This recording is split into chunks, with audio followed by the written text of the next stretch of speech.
സംസ്ഥാനത്ത് medical PG വിദ്യാർത്ഥികളോട് മനുഷ്യത്വരഹിതമായ സമീപനമെന്ന് ഹൈക്കോടതി പറയുന്നു. കണ്ണൂർ അഞ്ചരക്കണ്ടി ദന്തൽ കോളേജ് വിദ്യാർത്ഥി നിതിൻ രാജിന്റെ മരണവുമായി ബന്ധപ്പെട്ട കേസിൽ ഡോക്ടർ MK റാമിന്റെ മുൻകൂർ ജാമ്യാപേക്ഷ പരിഗണിക്കവെയാണ് കോടതി നിരീക്ഷണമുണ്ടായിട്ടുള്ളത്.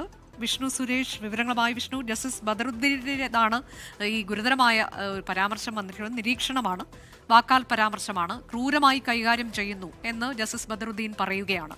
കൂടുതൽ എന്തെങ്കിലും പറഞ്ഞിട്ടുണ്ടോ? മുൻകൂർ ജാമ്യാപേക്ഷയിൽ എന്താണ് കോടതി ഉത്തരവ്? ഡോക്ടർ MK റാമിന്റെ മുൻകൂർ ജാമ്യാപേക്ഷ പരിഗണിക്കുന്ന ഘട്ടത്തിലാണ് ജസ്റ്റിസ് ബദറുദ്ദീൻ ഇത്തരത്തിലുള്ള വാക്കാൽ പരാമർശം നടത്തിയിട്ടുള്ളത്. കേരളത്തിലെ മെഡിക്കൽ കോളേജുകളുമായി ബന്ധപ്പെട്ട അതിരൂക്ഷ വിമർശനമെന്ന് തന്നെ അതിനെ വിശേഷിപ്പിക്കാം. നിതിൻ രാജിന്റെ മരണം കേരളത്തിലെ മെഡിക്കൽ കോളേജുകൾ വിദ്യാർത്ഥികളോട് ക്രൂരമായാണ് പെരുമാറുന്നത്, വിദ്യാർത്ഥികളെ ക്രൂരമായി കൈകാര്യം ചെയ്യുന്നു. പ്രത്യേകിച്ച് മെഡിക്കൽ PG വിദ്യാർത്ഥികളോട് ഉൾപ്പെടെ മനുഷ്യത്വരഹിതമായ സമീപനം സ്വീകരിക്കുന്നു എന്നുള്ള കാര്യമാണ്. ഇത് ഗൗരവതരം, അങ്ങേയറ്റം ഗൗരവതരമാണെന്ന് കോടതി വാക്കാൽ പറയുകയും ചെയ്തിട്ടുണ്ട്.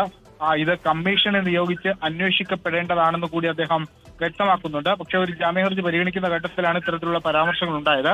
ഇതിന്റെ മരണവുമായി ബന്ധപ്പെട്ട് ഡോക്ടർ MK റാമിന്റെ ഹർജി മുൻകൂർ ജാമ്യാപേക്ഷ അത് തിങ്കളാഴ്ച പരിഗണിക്കാൻ മാറ്റിയിട്ടുണ്ട്. ആ ജാമ്യഹർജിയിൽ MK റാമിന്റെ ഭാഗം പറയുന്നതിനിടയിലാണ് കോടതി ഇടപെട്ട് ഇത്തരത്തിലൊരു വാക്കാൽ പരാമർശം നടത്തിയത്. അനുജ, മെഡിക്കൽ PG വിദ്യാർത്ഥികളോട് ഉൾപ്പെടെ മനുഷ്യത്വരഹിതമായ സമീപനം, ക്രൂരമായാണ് കേരളത്തിലെ മെഡിക്കൽ കോളേജുകൾ വിദ്യാർത്ഥികളെ കൈകാര്യം ചെയ്യുന്നത് എന്നതുൾപ്പെടെയാണ് ജസ്റ്റിസ് ബദറുദ്ദീൻ നടത്തിയ വിമർശനം. മുൻകൂർ ജാമ്യഹർജി ഡോക്ടർ MK റാമിന്റേത് അത് പരിഗണിക്കുന്നത് തിങ്കളാഴ്ചത്തേക്ക് മാറ്റിവെക്കുകയും ചെയ്തിട്ടുണ്ട്.